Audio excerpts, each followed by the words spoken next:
What's going on, guys? Welcome to 100% Chelsea for your Chelsea versus Hull City preview. Yes, I am back from my trip to Australia, which was absolutely fantastic.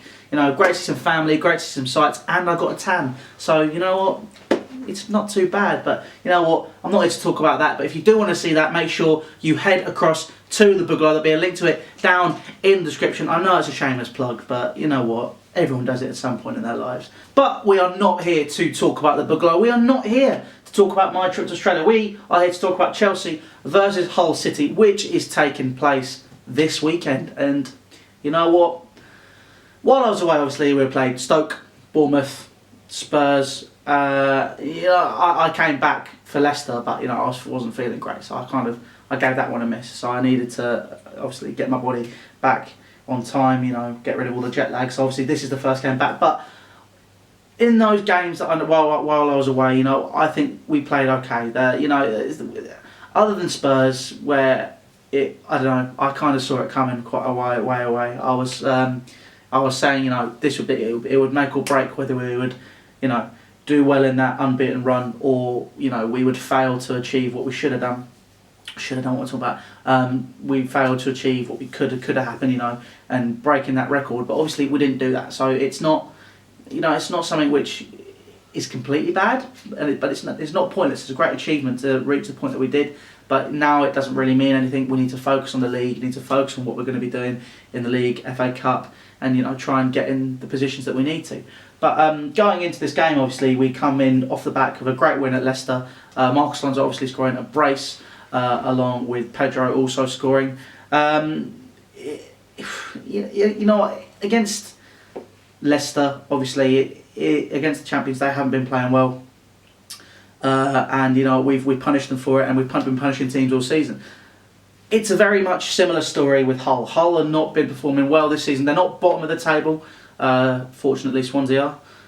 Well, not fortunately, I don't know, but Swansea are bottom of the table. And obviously Hull are selling off their best players and failing to get investment from their owner, which means it's had a knock-on effect. However, they have got a new boss.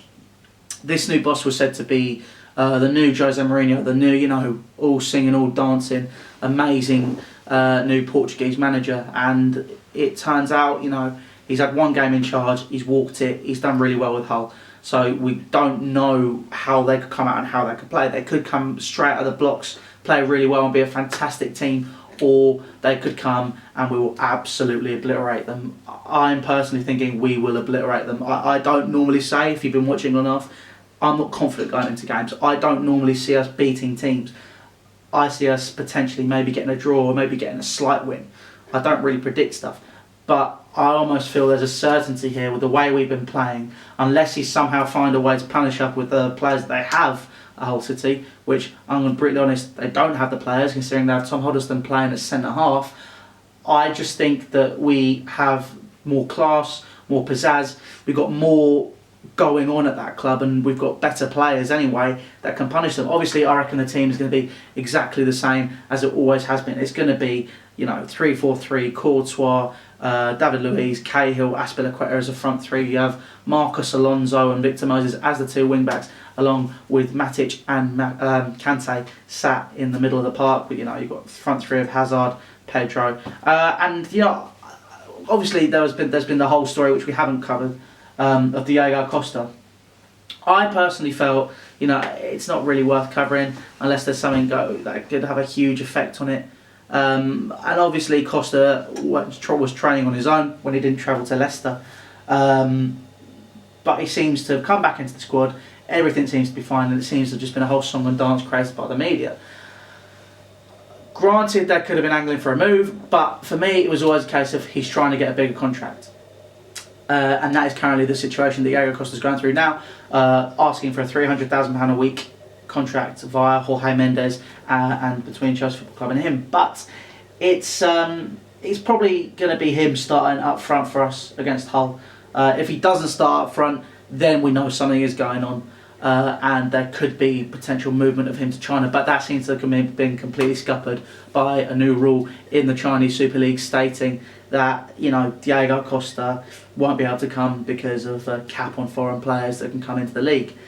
But you know what? for me, I don't think it really matters. I think we have the players without Diego Costa or not. Of course, it could have an effect on the league because he is the league's current top scorer, but we have the quality, and if we don't, we would gain a lot of money from Diego Costa's transfer, which apparently would be 80 million. Oscar going in the same place, which is 60 million. That's what, 140 odd. Obviously, you know, with that transfer figure, it's something obviously to look into. You know, I want to hear what you guys think about that. Leave it down in the comments below. Do you think Diego Costa, if he did leave, it would be a huge effect, or do you think it's all been a media frenzy and I just need to shut up and stop talking about it because he's going to be staying at the club? But like I said, that'll probably be the team going into the game. Hull have not exactly been performing great, other than the fact they brought in this new manager and he seems to have had an instantaneous effect, having seen them win their last game. But you know what, for me, it's pretty simple. I think this should be a walk in the park for Chelsea Football Club. But that is it for me on 100% Chelsea for our match preview. Please make sure you like, comment and subscribe. All social media links are down in the description below. And it's good to be back. I've missed you guys. Make sure you come and see me for a fan cam after the game, as I will be there as usual, back in the hot seat to hear what you guys have to say. But anyway guys, take care, subscribe to 100% Chelsea, and I'll see you soon.